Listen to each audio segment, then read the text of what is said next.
All right, guys, what's going on? It's the wrap-up show. Who needs Jim Russell? Jim Soft. He's on a date.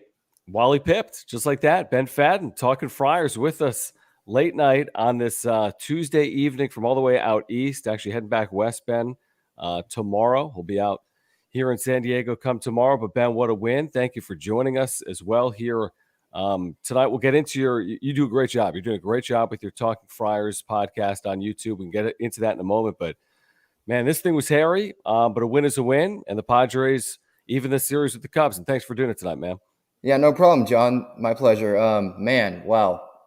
That ninth inning definitely made me sweat a little bit. I usually sit and watch the games, and here in my dorm room, I had to stand up those last couple batters because I just couldn't take it. I mean, that was the first time that Taylor Rogers had really lost his command. I mean, sliders 10 feet outside, just the command wasn't there. I mean, and then the last pitch, obviously, who didn't think that ball was out? I'd love to see in the chat. I mean, who thought that ball was staying in the yard? I mean, it just didn't feel that way. But yeah, just a crazy, crazy win. All right, here's the deal. As always on the wrap-up show, as Ben knows, let us know where you're watching from. We'll do the shout-outs off the top. Let us know where you're chiming in from. If you're here live, as always, we welcome the Super Chats. If you do the Super Chat function, we'll make sure to get your comment here tonight. If you're watching on replay, you can use that Super Thanks button. It's just a thanks button down below. But before we get going, and again, let us know where you're watching from. We're going to get into everything that happened here tonight. Padres over the Cubs 5-4. Ben, for our viewers that aren't familiar with your work, tell us about your YouTube channel. I'll put a link actually in the comments in the chat right now, but tell us about Talking Friars. Yeah, so I started just a podcast April of last season, and then it's kind of just transformed to recording Zoom sessions of the podcast and now going live and using StreamYard like you do. And yeah, you just posted the link there. I've had interviews. I try to do interviews like every week, and a lot of stuff goes up there. Breakdowns where I have audio, my voice over it, of ejections, stuff like that. I do the Twitter account at Talking Friars. I clip highlights, a lot of highlights during games that I'm not at. I should be going to the game tomorrow, but a lot of highlights clipped on the Talking Friars Twitter. And then like today, interviewed Kurt Bavacqua. That's already up there. A huge, long day for me in terms of the podcast and the YouTube show. I recorded the pregame show for tomorrow. I do a daily pregame show. I recorded that this morning because I'm going to be on a plane before the game tomorrow. And then I did the Kurt Bavacqua interview, clipped some of that up, got that ready, did the pregame show for today, and then watched the game, clipped all that up. And now I did a postgame reaction before coming on here, and then talking it up with you guys in the chat and with John. So yeah, I love talking Padres with anyone and any fans that want to come on. I mean, hit me up on Twitter as well. All right, so here's the deal. We're trying to get we're going to get you to 1,000 subscribers at some point soon. So help Ben get to 1,000 subscribers. We've been able to do that the wrap-up show. As you watch this stream here tonight live or on replay, head over to his channel. Again, Talking Friars. Give him a subscribe. Give him a follow on YouTube. He would appreciate that. We would appreciate that. We appreciate Ben helping us out because Jim is soft here tonight. So let us know where you are watching from. We'll get into, as Hugo says, Jim, he's with Laura. He's with Laura on a Tuesday night. But who needs Jim? We got Ben out east. He's with us at 1 a.m, and Jim is drinking like margaritas, right? Briss says, yeah, Ben and John, wrap-up show. Absolutely. No question, Callan. Exhale. No question about it. Yeah. Look at this name. I'll call you Dill Do. Yeah, I mean, no question about it. But let's get to some of these shout-outs. Randall, thanks for hanging out with us in Idaho. John is in Marietta. Bryson in Mission George. Some love for the Twitch chat tonight. Thank you for hanging out with us on Twitch. As always, you can follow us on Twitch. It is twitch.com or twitch.tv/wrap-up show. Twitch.tv/wrap-up show. Jeremiah, what's going on? Shout out for Ben. Tyler's in Cardiff. Another Idaho viewer here in Frank. Virginia is in Roseville. Thank you. Jake's in Vista. Matthews in Carlsbad. What's going on, Callan? Yes, championship for the Sockers. Congratulations on that for the Sockers. That happened earlier this week. Man, these things are flying in. Let me see what else I can get to here. Granite Hills. Alex, yes. No, he's not, by the way, Charlie. How old are you, Ben? 19. 19. And he's working his ass off, man. I'll tell you that right now. A good point here about Jim. Carter, he's got internet. He's just got a date. He's on a date. Does he have internet, though? I don't know. No, actually, good point. Actually, no, he doesn't. He does not. Peter, what's going on? Yes, that's a late start in New Orleans. I mean, Hey, Ben's in New York. I got 9:40. Exactly. Yeah. Exactly. This is great. Johnny's a loyal viewer and listener, and that's accurate. We got Sneaker Side Hustle in Boise as usual. Chula Vista in the house. Yes, Cliff.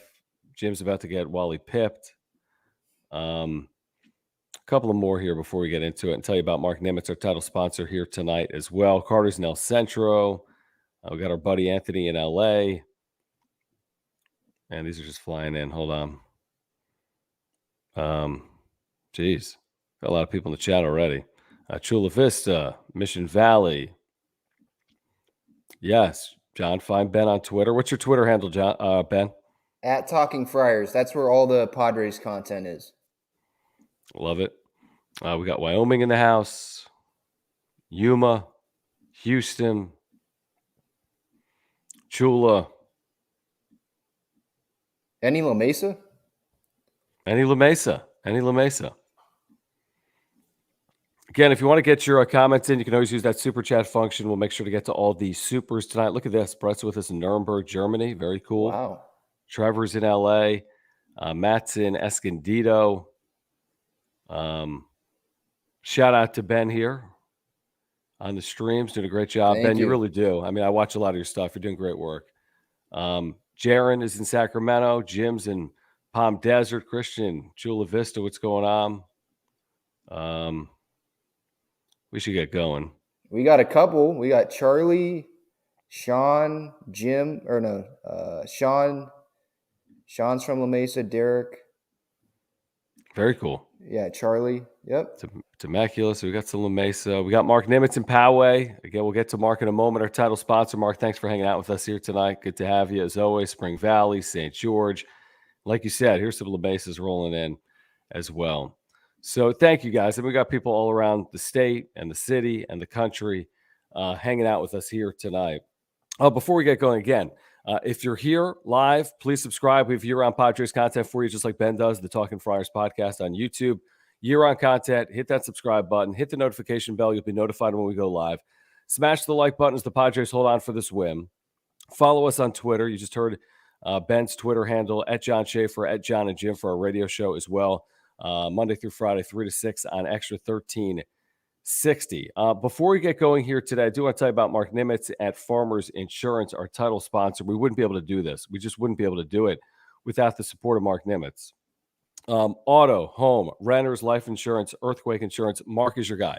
I'm going through a project right now. If you could see to my right, you would understand that this has been made a lot easier because of Mark Nimitz at Farmers Insurance. A whole lot easier.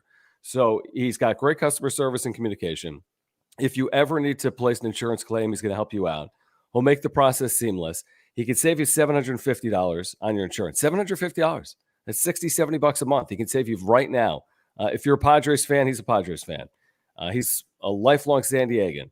If you have any insurance needs here in San Diego County, please consider Mark Nimitz at Farmers Insurance. There's a link down below. Find out all the information, phone number, email address, anything you need when it comes to insurance. Mark Nimitz can hook you up. He's our title sponsor. He's been with us for 6, 7, 8 months. So thank you, Mark. And again, for our viewers that have been loyal to this channel, if you want to support this channel, any insurance needs, please click that link down below for Mark. All right, let's get to it, Ben. Let's get started here on this Tuesday evening. Let's start with the super chat from Matt Keene. Matthew, thank you as always for the super chats. And again, if you use that super chat function, we'll get your comment here tonight. So let's get going here. And by the way, this is going to Ben Fadden's channel. Some of these supers here tonight. I promise you that. So we're supporting Ben Fadden's channel with these super chats tonight as well if you want to support Ben's channel. So he says Nola saves a couple of wild pitches in the 9th inning. Woo. In fact, the only thing we talked about, Ben, before we came on here for like 60 seconds was that. And we said, what? Austin Nola made some plays that if he doesn't make behind the dish, this game still could be going on right now.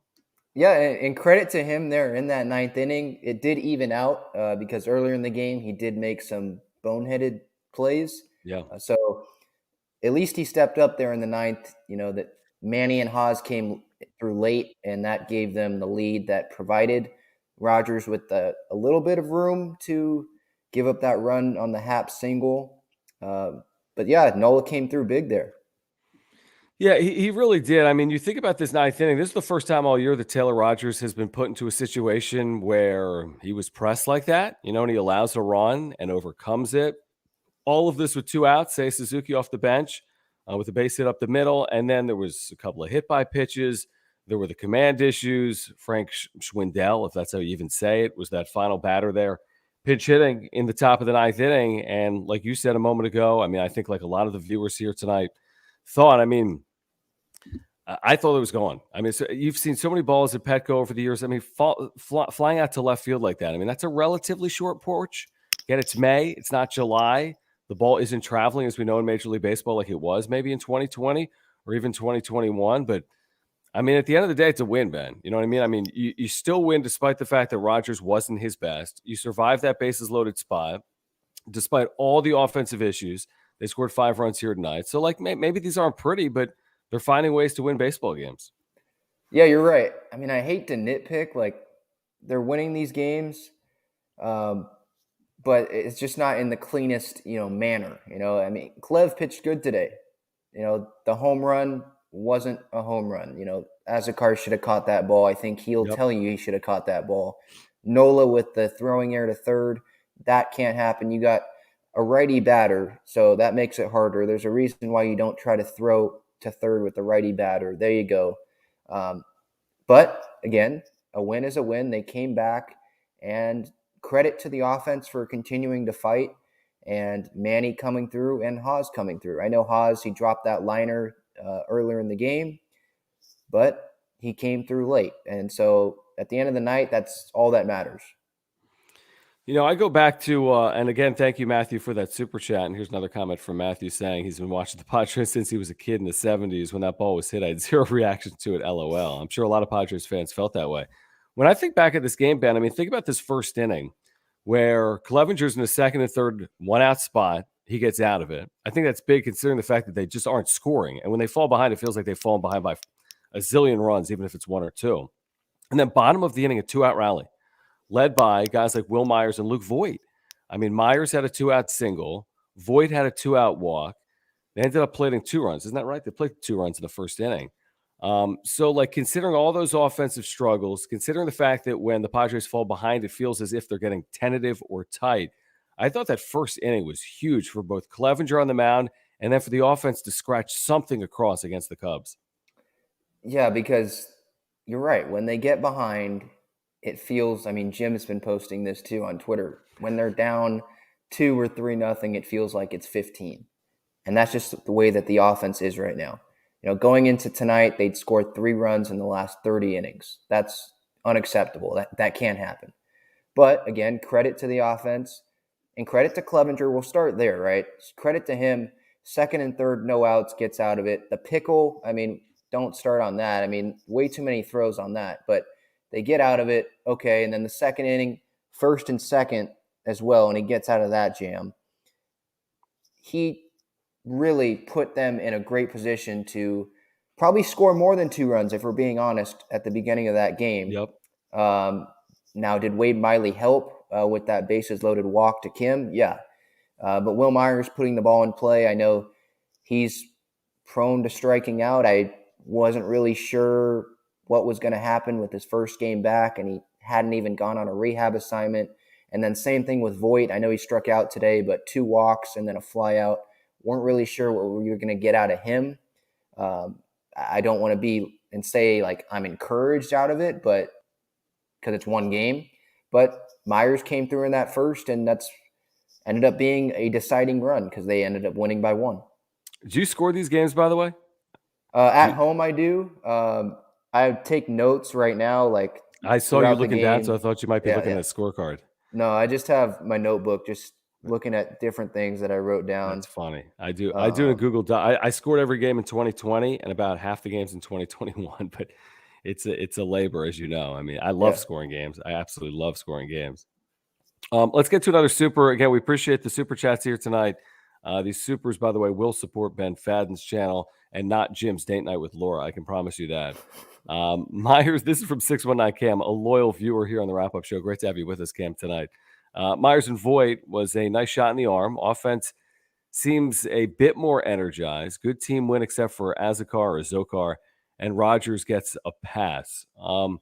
Yeah, I was encouraged by Myers. And like you said, I mean, Myers, Voit, whatever happened tonight, it's only one game. I mean, 4 hits or 0 hits. You can't read too much into it. I thought the Myers first inning at bat was important just for the team. I don't know if it was for him or not. It probably was. He hadn't played for the better part of the last couple of weeks. Voit, I'm with you. There were some swings and misses where he looked awful, but if there's one thing that he's been at least league average in, wherever he's been, he's got an eye. I mean, he's seeing pitches. He sees a lot of pitches. Hopefully at some point the bat comes around as well. He saw some pitches that helped. The Azokar play, I think Grisham makes that play. I think most people would tell you that. I think Azokar should make that play, like you said. And then Rogers, I agree with you, Cam. And I think, Ben, you feel the same way. He's been so good. Inevitably, over the course of 162, there's going to be a day where you're not good.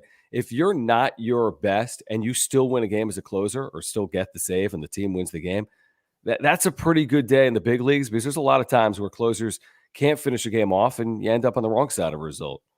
Yeah, and let's remember, though, he was like 2 feet away from not winning the game there. Yeah, good point. Good point.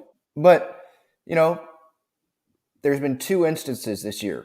And Rogers, other than that, the Dodger game, Trey Turner with that double when he had tried to go for that 5-out save earlier, what was that, last month?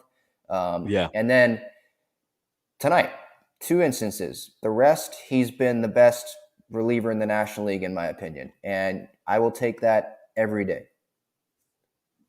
Yeah, no, I agree with you. I do. I mean, Rogers, not just Rogers, by the way. I mean, we've talked about this bullpen. There's been some good parts of this bullpen. There's been some bad parts of this bullpen. But when the Padres have a lead, again, there's been a couple of lost leads, but they've also held on for their, dear life also late a couple of times, including tonight. But you look at Suarez, how he's turned it on.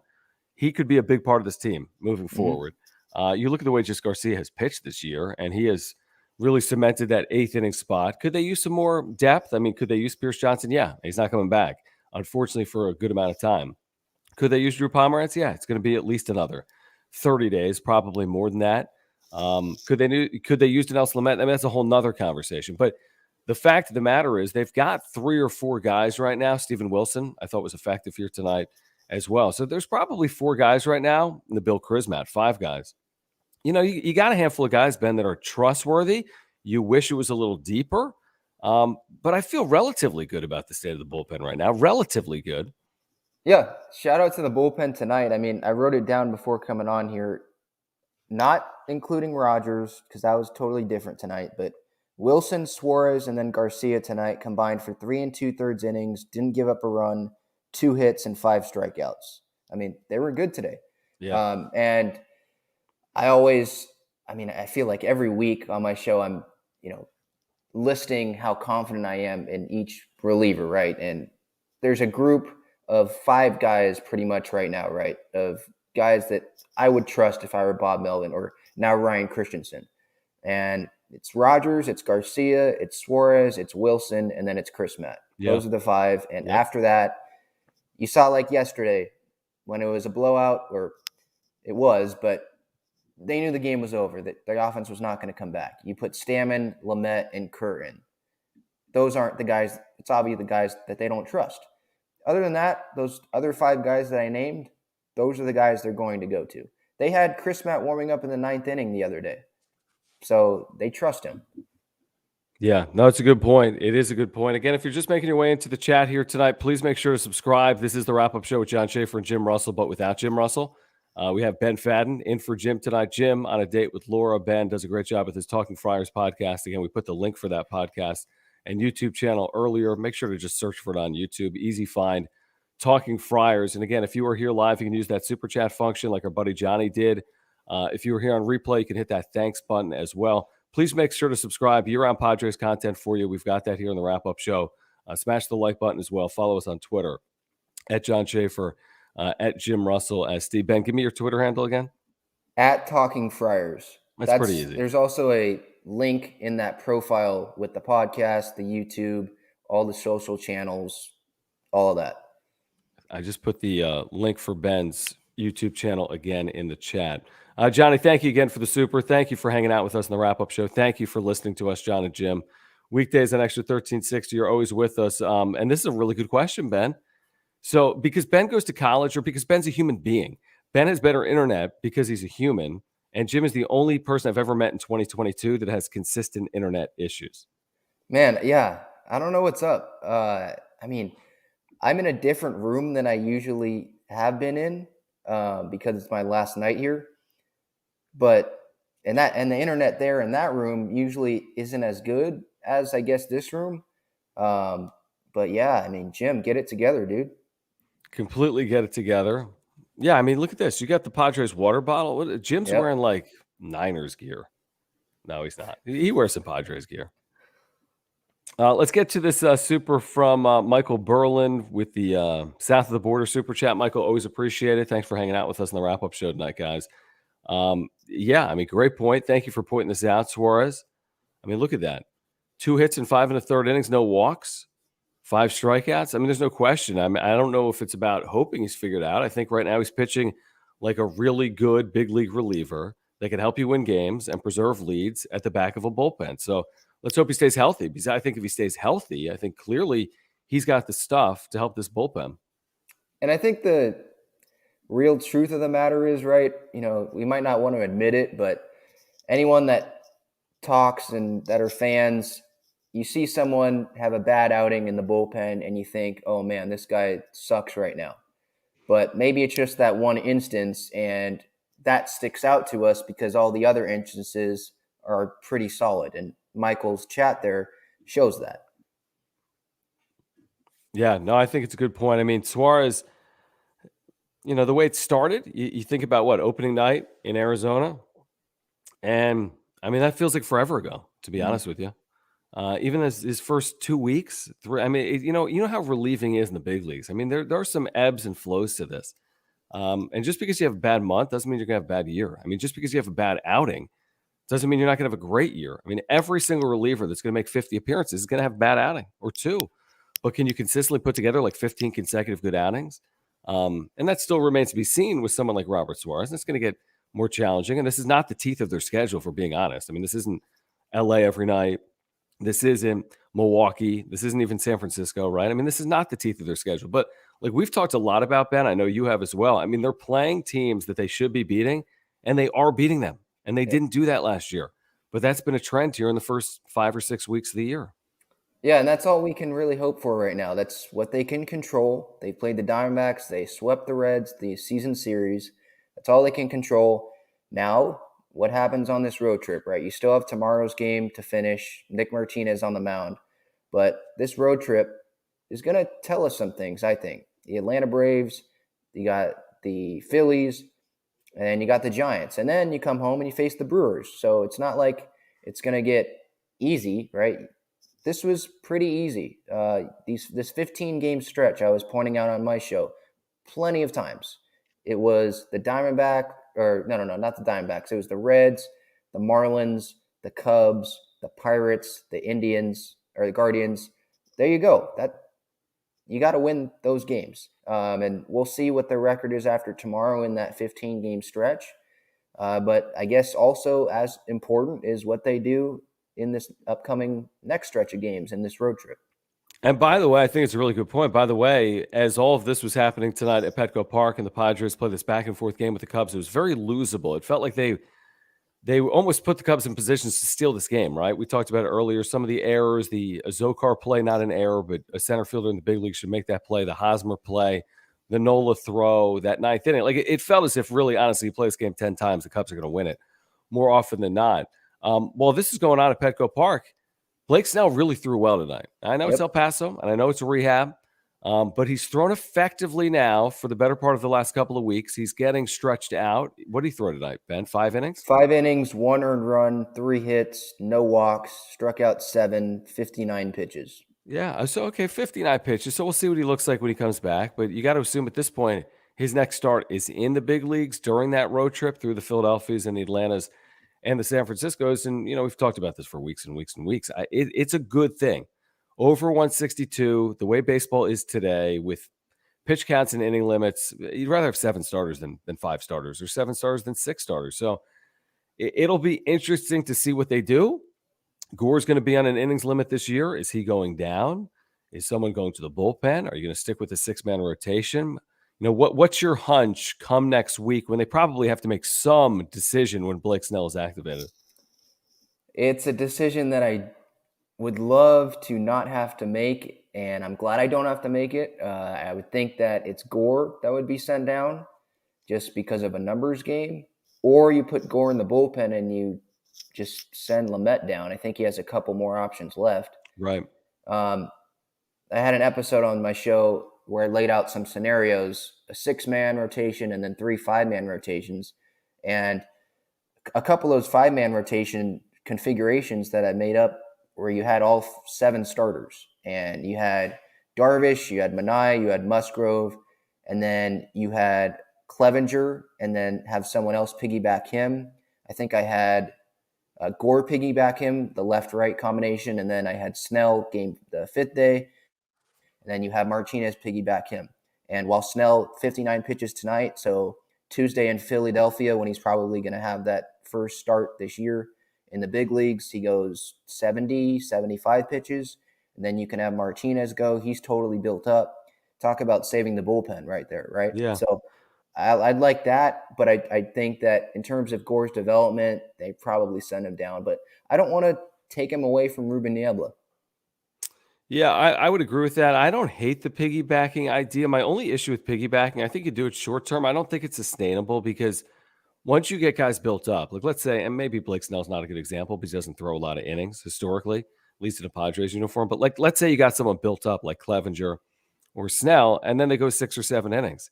Mm-hmm. It's like, well, then you've kind of taken away that second pitcher. Like after 7 innings, you don't want to go to Nick Martinez for the 8th inning. I mean, if you got a lead after 7, I want to go to Luis Garcia. And then I want to go to Taylor Rogers. So it's like, yeah, I'm with you. I think a turn or two, if you've got room on the 26-man roster, I'm not opposed to it. And I'm with you. I don't want to see Mackenzie Gore go down. I don't think most Padres fans want to see Mackenzie Gore go down. Just like it's not broken. Let it happen. Has the secondary stuff been perfect? Probably not. But he's a rookie in the big leagues with a 2.4 ERA through 5 starts, and he's going 5+ innings every single time out. I say, let this thing continue to play out. If there's a reason for him to go down, okay. But right now, there's not a reason. This isn't C.J. Abrams, where it's a guy that's ineffective and isn't playing, and you're signing middle infielders. This is a guy that's producing in the big leagues. Right. There's no reason to send him down. And you talk about his numbers and about 2 ERA. Let's remember he's doing this throwing pretty much fastballs. Imagine when he can get those secondary pitches, and that 7-man starters that they're going to have available, that'll come into play later this season. They have a stretch in June where they play like 30 games in 30 days, something crazy like that on the schedule, and they're going to need it. And those people that want to bring up, let's trade someone to get some offense, that it's too early to do that. It's too early. We saw what happened last year. It's May 11th right now. May 10th for you, May 11th for me. Look, it's too early to do that. Take the 7 starters. Be happy with it.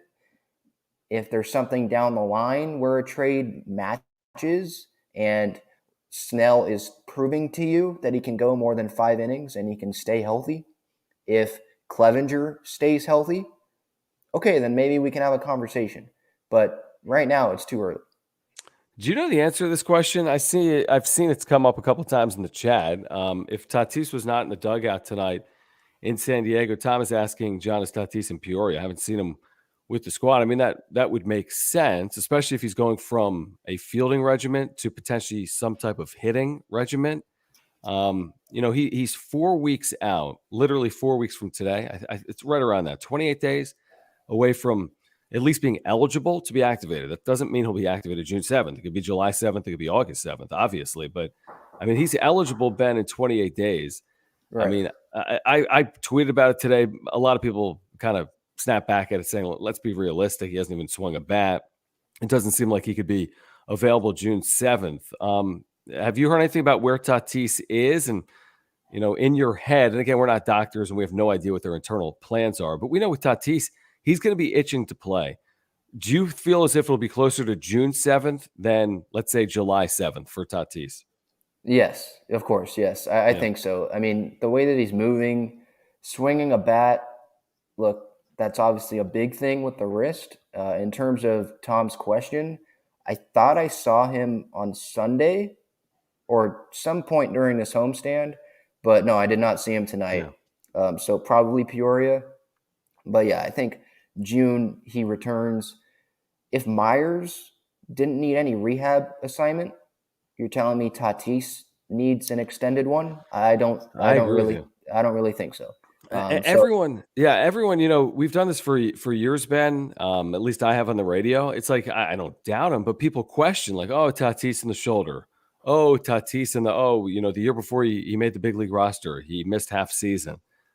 It's like you question this kid and then he produces. It's like, oh, he can't play the outfield. Yeah, well, yeah, he can. Oh, he can't hit when he plays the outfield. Oh, yeah, he can. The shoulder's going to be an issue. He had to change his swing. He still hits 42 home runs. Like the guy is a transcendent talent. Yeah, I'm not saying he wouldn't be better off having not injured the wrist. I mean, I'm sure there are challenges that go along with this injury. No question about it. He might not be the exact version of the player we've seen for the better part of the last 3 years, but I can't doubt him. I can't question him. And I'd almost be surprised if he didn't come back in that sooner as opposed to later time frame. And I know the surgery was mid-March. I know the time frame is probably 3 months, which puts you to mid-June, which again is not far off. But it's like if it's anything past mid-June, I'd almost be surprised. yeah, and it's not like his conditioning's a problem, right? He's playing soccer, he's running Right. around all the Right. time. Right. Um, True. and he's fielding, obviously. He's working with Mike Schilt. I think that's where Schilt is right now with Right. Tatis. So they're doing that stuff. And again, I'm going to go right back to the point of Voit.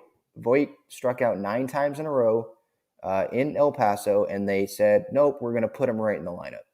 And Ha-Sung Kim, now with CJ Abrams going down, he is the primary shortstop right now. And I'm sorry, I don't think he's going to hit 300 and be so good that the Padres are going to be okay with not having urgency in bringing Tatis back. I'm not saying they're going to rush him, but they know Tatis. They know how great he is athletically. They know that he can heal fast from injuries. We've seen that already.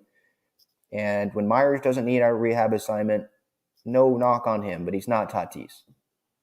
Right. No, I agree with that. I do.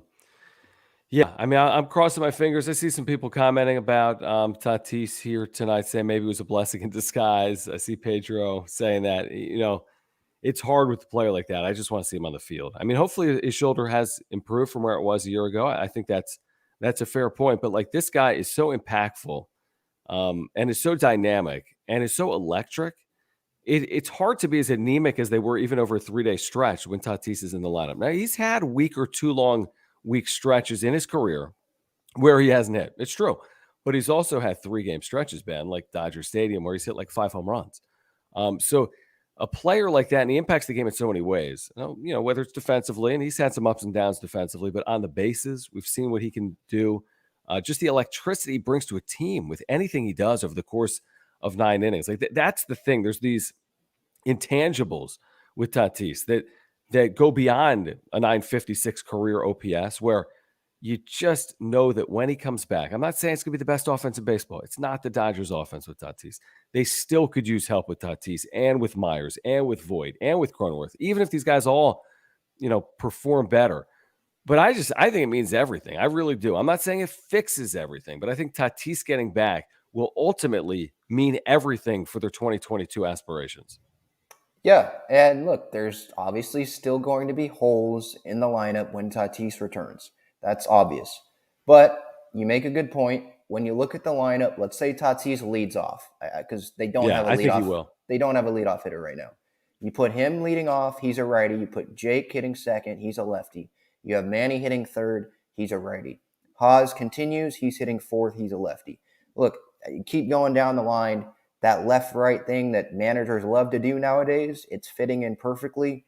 Now all of a sudden, instead of having Ha-Sung Kim batting fifth or sixth, he doesn't have that much pressure on him, hitting in that situation. He's hitting 7th or 8th. I think he was hitting like 7th tonight. And that can happen if Tatis is in the lineup. And some might think, well, Ben, why is Kim in the lineup if Tatis is playing? Well, I don't think Tatis is going to be playing every day at shortstop. I think the same. There's going to be some DH days. Yep. They'd be dumb to put him out there at shortstop every day when they have a great defensive shortstop in Kim. And if Hosmer continues to hit, I know he's not great defensively, but right. And then Abrams will get called up later this year. I'm confident in that. So you could have him at second base if you want Cronenworth at first. There's a lot of different combinations there. So he lengthens the lineup, or at least minimizes the holes. Yeah, I agree with that. By the way, back to this game, Ben, the 5-4 win for the Padres over the Cubs. Again, John and Ben hanging out with you. Jim is on a excuse me. Jim is on a date. Ben has helped me out. I've been sick for the better part of the last 2 weeks. I'm seeing a doctor tomorrow morning, I promise. Good thing we're doing this virtually. I'm not getting anyone sick. If you're with us here live, again, you can use that super chat function. We will get to your supers. We appreciate the support of the channel. If you're here on replay, you can hit that thanks button. Please smash the like button. Please follow us on Twitter at John Schaefer at Talking Friars. Good you're with us, by the way, tonight, Ben, because I've been struggling. I did want to get to Cronenworth because out of everything that comes out of this game, I feel like Jake Cronenworth is the most important thing that comes out of this. 3 hits, 2 doubles. Jim was just saying today, Cronenworth 30 games in, he's hitting 204, but 3 hits tonight is up to 221. OPS is still low at 678, but that's major league average. Major league average right now is 671, I want to say, or 677, somewhere in the 670s. So, if Cronenworth can find that stroke, and the swing still looks good, it's still smooth as hell. A couple of those gappers tonight look good. And it's still relatively early. He puts together a week, Ben. He's hitting 255, and all of a sudden, Jake Cronenworth is in position to have, hopefully, a good year. Exactly. And we know he's always going to be good defensively. We saw that tonight. And when you hit him second in the lineup, when Tatis comes back, and I know he's been hitting leadoff a little bit recently, that just really, really helps Manny behind him when Jake gets hot, because you're not going to just walk 2 guys in a row. And then even then you translate that or extend that to Hosmer. My goodness, that's a good top 4 in the lineup. And after that, I'm not just saying you fold over and everyone else sucks, but that's a really good start to the lineup. And Jake, he had the All-Star season last year. I don't want to put those expectations on him again this year. That was a great year last year. 2020 was great. But, offensively, we know the defense is there, like I mentioned earlier. And offensively, if he can be somewhere in that vicinity that he was last year, that makes the Padres offense a whole lot more dangerous. Yeah, it really does. I want to get back to this conversation in a moment. Again, the Padres over the Cubs 5-4. I do want to tell you about our sponsor, Aura, ORA.organic. Their co-founder, Will, is a San Diegan, huge Padres fan. They've got an office in San Diego. You click this Take the Quiz button. You will get a discount on your very first order. Plant-based nutrition through Aura. I got tons of their products, whether it's the probiotic I take every single day that's in my fridge, or the stress supplements, or the immunity supplements. They've got great products, proteins for post-workout, pre-workout supplements, omega-3 oils. Anything you need to improve your health is available through aura.organic. There's a link down below. Great company. Again, San Diego Padres fans, offices in San Diego. If you want to improve your health, just browse the site during the wrap-up show. Click the link down below. Hit the Take the Quiz button. They'll find a product that is perfect for you. Again, probiotics for digestion, heart health, mental clarity, whatever it is. If you have any needs, if you need to improve your health, if you want to support this channel, please consider ORA.organic. That is Aura.organic. And yes, Carter, it is vegan. I did see earlier, I meant to get to this, Carter. Let me find this again, because I want to say Carter, who's been a very loyal viewer and listener, had this earlier about, I want to make sure I get this right, Carter, before I just say it out loud, because Carter has been battling some health ailments, and Bob Melvin now is going through the situation where he's going to have prostate surgery within the next 24 hours. So let me find this. I'm going back. Okay, so Carter saying earlier that he has colon cancer and is praying for Bob Melvin's health. This obviously, and we're praying for your health as well, Carter. And we're all wishing Bob Melvin, of course, speedy recovery from this surgery. I mean, this is scary stuff, man. I mean, this is real life stuff. You got a 60-year-old. We're all human beings, and health things occur, especially the later you get in life. So hopefully Melvin is all right. And even if he is all right, Ben, this is real life. I mean, this is surgery. It's not like you just have a surgery and you pop up immediately when you're 60 years of age and get back onto the road in San Francisco. And hopefully he does. Hopefully there's nothing that's cancerous. Hopefully they take care of whatever they need to take care of. And maybe he's back with the team as soon as San Francisco. I think that's what his hopes and expectations are, which would be 7 games from now. Do I have that right? 7 or 8 games from now. This final game of a series, then the series in Atlanta and Philadelphia. But if nothing else, just from a baseball perspective, everyone wishes him perfect health and a speedy recovery. But Ben, from a baseball perspective, it could be concerning because we've given him so much credit. He has meant so much already to this team that for him to step away, and hopefully it's only 7 or 8 games, but if it's anything longer than that, at least the way I see it, and they got a veteran staff, it's just a little concerning for me because of what he's meant so far to this team. Can it be concerning a little bit? Yes. But at the same time, I think, and this isn't, disrespect towards Bob. Love Bo Mel. But I think what was huge about him was what came with him. Not just the experience, but it came with Ruben Niebla. He approved that. It came with Matt Williams, a former manager. It came with Ryan Christensen, who knows what he's doing managing. I mean, he knows what he's doing. I don't think has he lost a game yet as the manager? I don't think so yet. Right. He won their game last year as the A's manager. So right. They have a smart coaching staff around. And I think it was his role in spring training that was really, really crucial to this team. Not so much what he's doing like in game, if that makes sense. Like, I'm sure he can still communicate with them, via text and all that stuff about game planning. But in terms of going into spring training, having a message, really connecting with the guys and connecting with the coaching staff and giving the players a consistent message, and especially with Hosmer, right? That was big, giving him that encouragement that, hey, we want you there.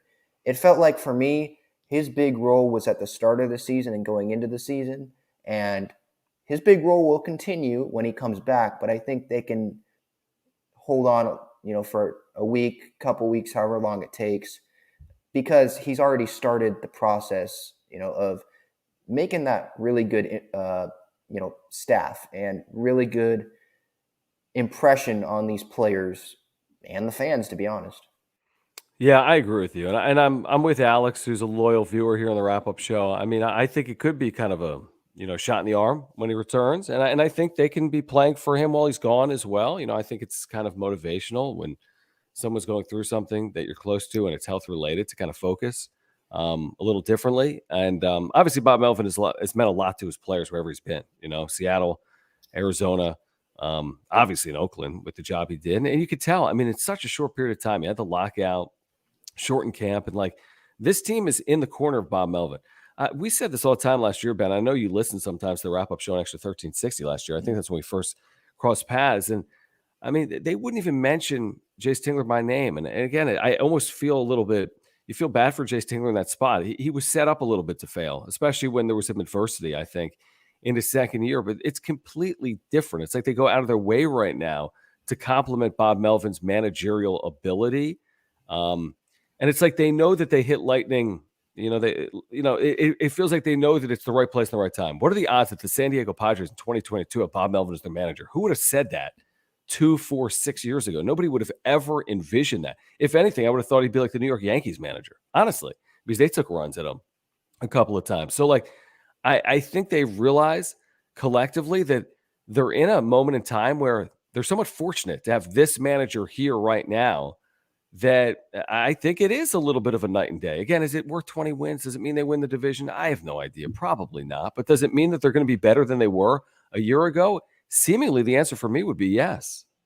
Yeah, and if you listen to Will Myers, I think he talked with Marty, I think a couple weeks ago, and he was just talking about how, hey, Bob Melvin, he lets the players be themselves. He lets them be in the clubhouse. The whole beer pong thing, he lets them be in the clubhouse. He doesn't go in there. he talks to them on the field in spring training.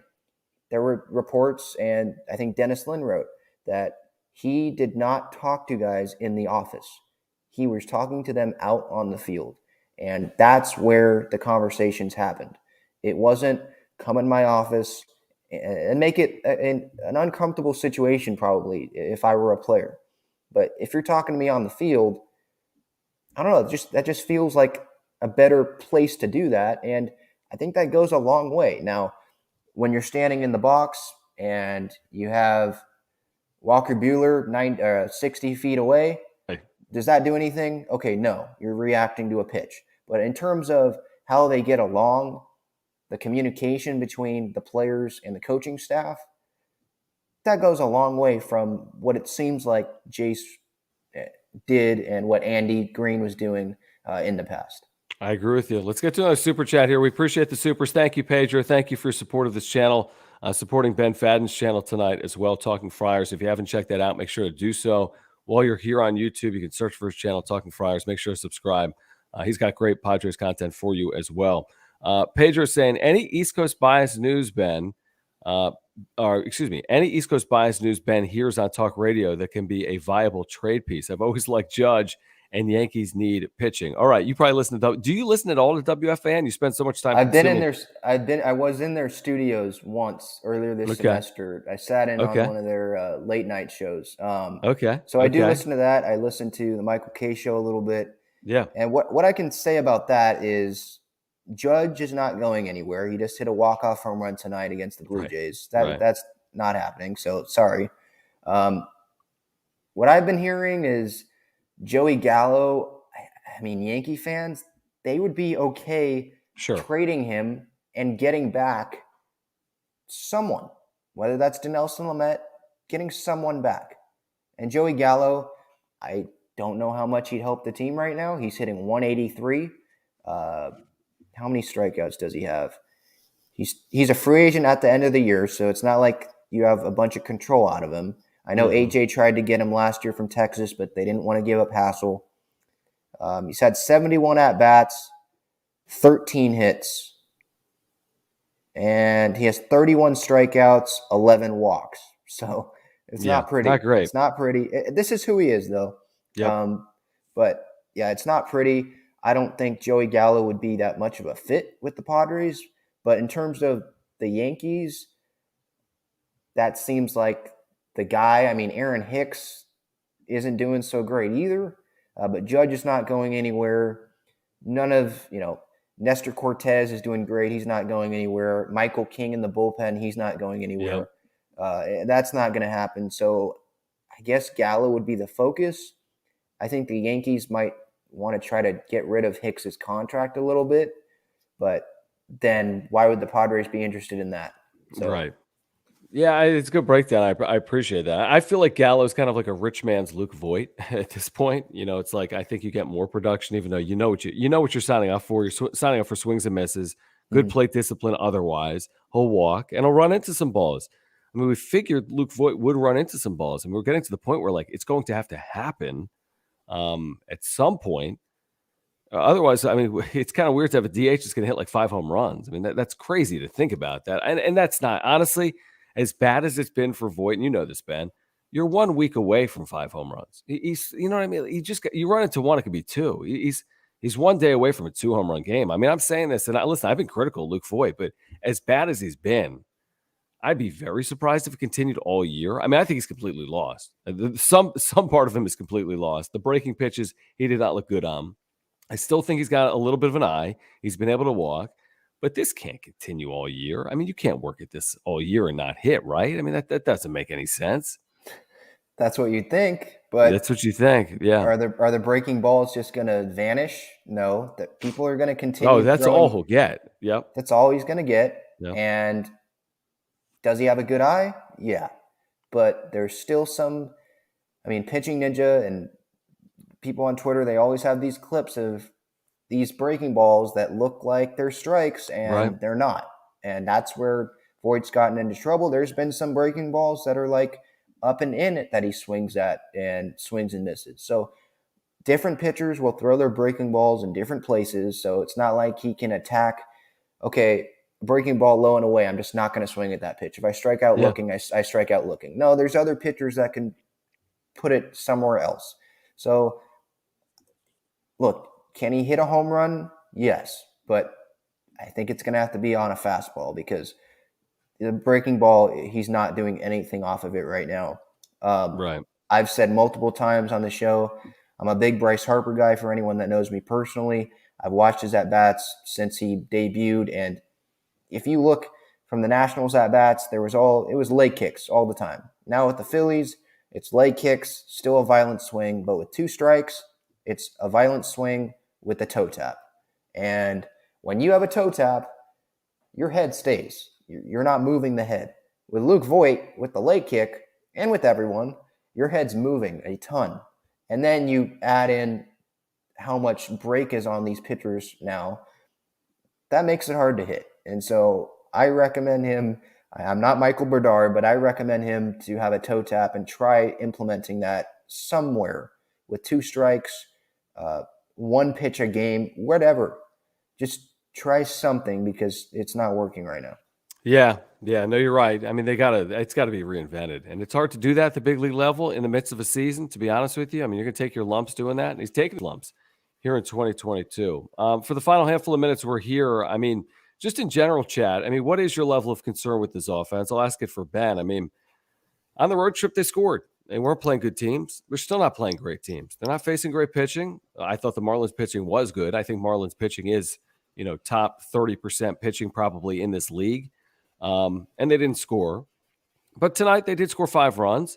Overall, you look at it, Ben, it's an average offense. If we looked at all the numbers, yes, some areas they're 20th in baseball. Maybe it's batting average. But then you look at on-base percentage, they're top 15. You look at slugging, maybe it's 20th. You look at runs per game, it's top 15. It's an average offense.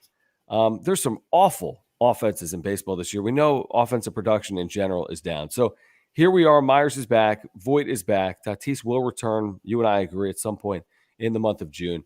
What is your level of concern like with the Padres offense? Can they overcome what they have right now and still win like they have, 20-11? Scale of 1 to 10, I'd probably go like a 6, something like that. Can they overcome it? Sure, because of their pitching, and we've seen that it's been good so far. And Suarez is pitching well. Wilson had a couple bad outings, but he's pitched well this season. Taylor Rogers, I'm not worried about him after even tonight. So they got guys. Luis Garcia is another. Chris Matt, I'm not worried about him, obviously. Not worried about the pitching. I think they can help compensate the offense. But I said on a reaction video today about the Voit and Myers news. You don't have a rehab assignment for Myers. And then Voit strikes out all the time in El Paso, and then they bring him back. I mean, how much of an impact are they going to have right now? And then you add that to the fact that, the bottom 4 guys in the lineup these past few days, haven't they been outs? I mean, it's Jorge Alfaro or Austin Nola. I know Abrams is down, but it's been him. Yep. Or Zokar. Ha-Sung Kim hasn't been as good, as the start of the season. Zokar, that's not too encouraging. Rojas is 7. I wouldn't go that high, but just because Cronenworth, I feel it coming. I haven't even mentioned Grisham. I don't really feel it coming for him. I disagree with that one, John, but they can compensate with the pitching. I just don't know how long in terms of the starting pitching, because as long as the starting pitching does well, the more games that are compiled, there's more film on them. And there's sometimes, Darvish did, I know the first half of the year last year, he was amazing, but I know the second half of the year is a little bit of injuries, but there's going to be a time where he struggles there. Manaea, he's a middle of the rotation guy, probably on a great team. And so he's going to struggle at some point. We've seen that the Dodger game, but other than that, he's been solid. But I don't think the starting pitching is going to be this good the entire year. So the offense still is going to have to step up. Yeah, again, you look at tonight, 11 hits. This is a little bit of an aberration over the last week, but there's encouraging signs. Cronenworth 3 hits. Profar, maybe that's a mirage. He's really struggled, but 2 hits here tonight. Hosmer, 2 more hits. Machado we didn't even talk about it.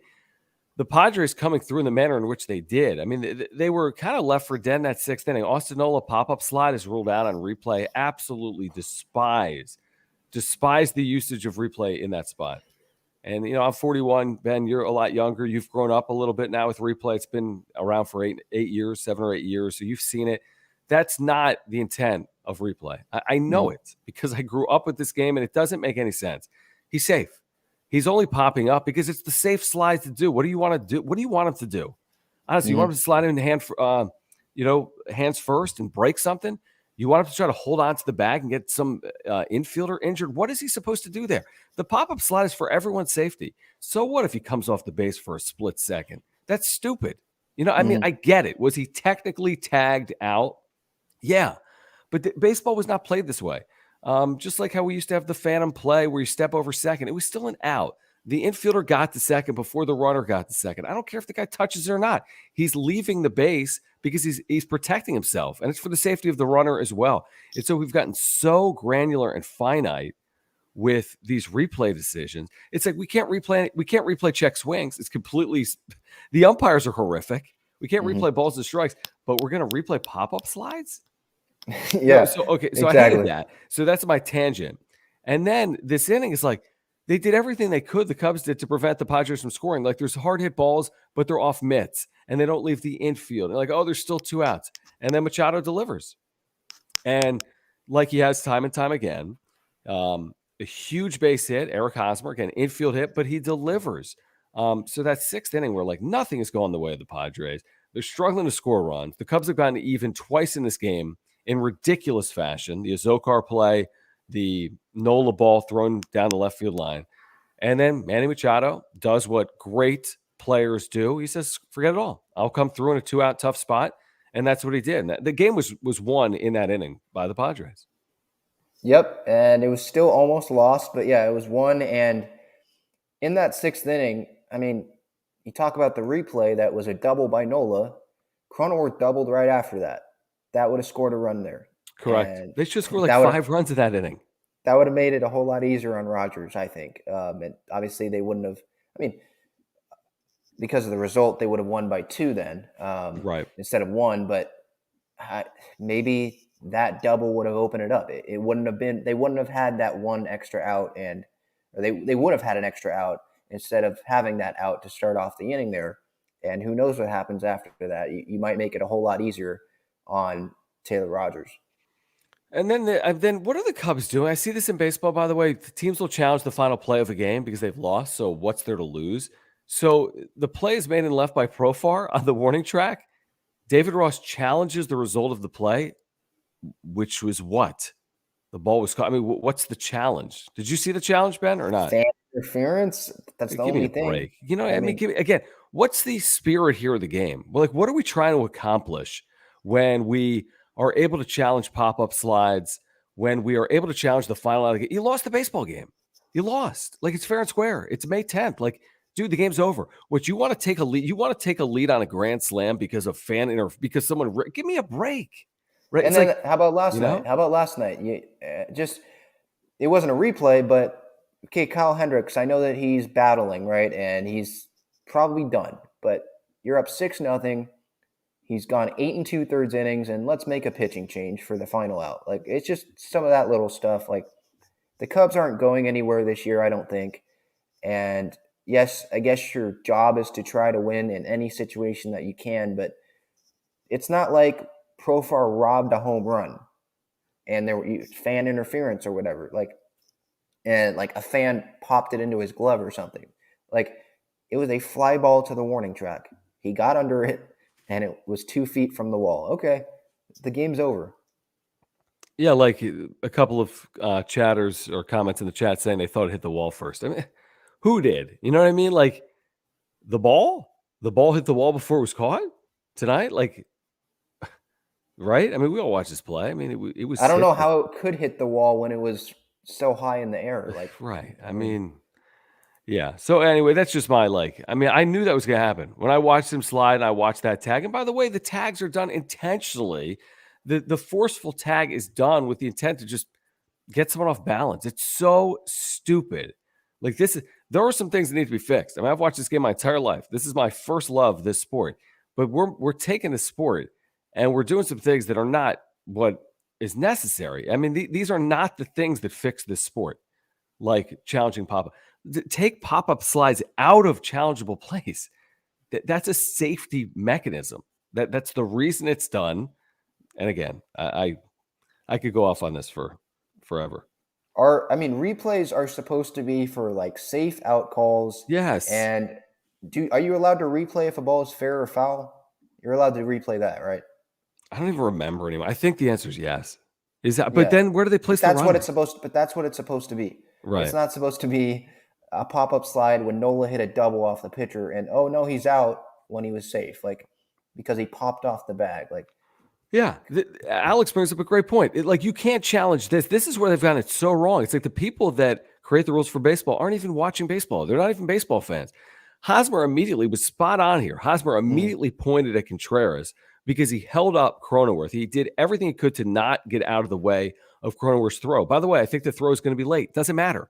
It was interference on the fielder. Little bit. I think Cronenworth did a little bit of a flop type thing where he did lean in a little bit, but either way, Contreras did not try to get out of the way. Yeah, he had that left arm still just hanging there. Yeah, review this. You know what I'm saying? Okay, I get it. It's subjective, and maybe you can't determine intent. So say that. Say we couldn't determine intent. But there are interference plays. Maybe this isn't the best example, Ben. I agree with you. But if the umpire misses the interference play, and it's clear and obvious, and you can't review it, see, that to me is a very reviewable play. I mean, we spent all night arguing balls and strikes. I get it. I'm not trying to challenge every ball and strike either.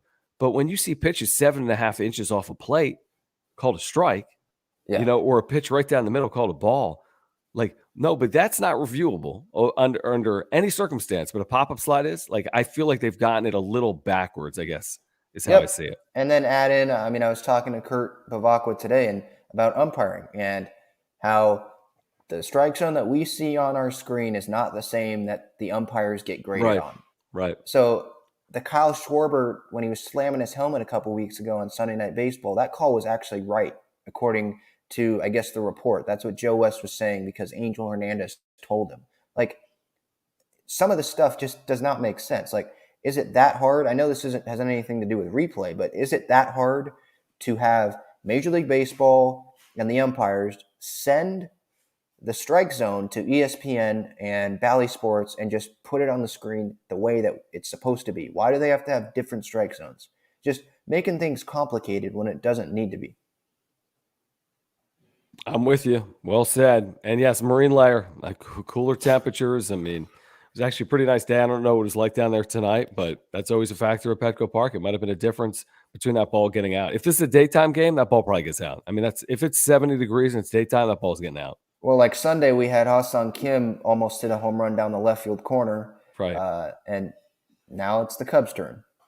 100%. Ben, I know you got a flight in the morning. Again, thank you guys for hanging out with us here tonight. Thank you, Ben Fadden, filling in for Jim Russell because Jim Russell is on. Come on, you're dating over the wrap-up show on a Tuesday night? We got to get our priorities straight.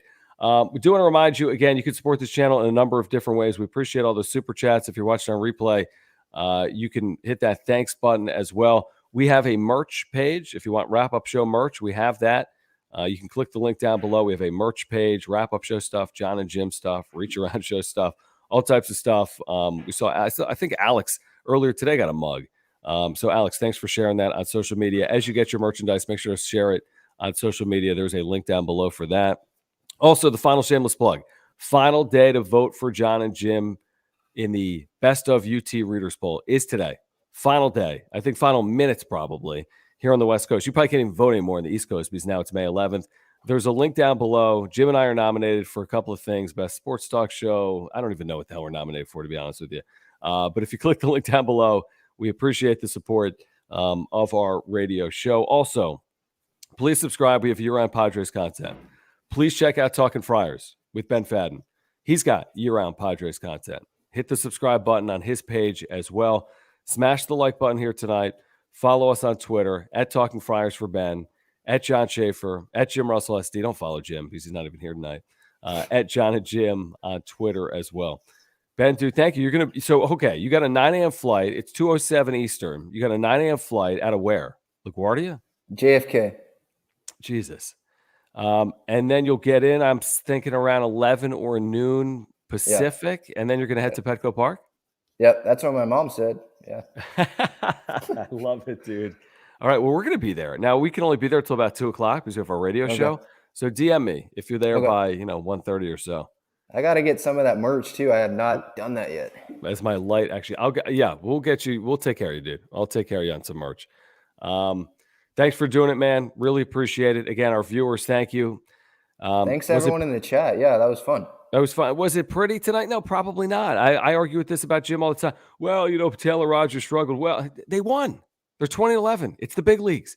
This isn't college football. There's no poll. All the wins matter, and they're winning baseball games, and that's all that matters. Ben, thank you. This was fun. All right, we'll do it again soon. Chat, thank you. We'll be back, I believe, tomorrow night. I know it's a day game, but we should be back tomorrow night. Then there's the off day. We'll be back with you for the road trip as well. For Ben, I'm John. This has been the Wrap-Up Show presented by Mark Nemitz at Farmers Insurance.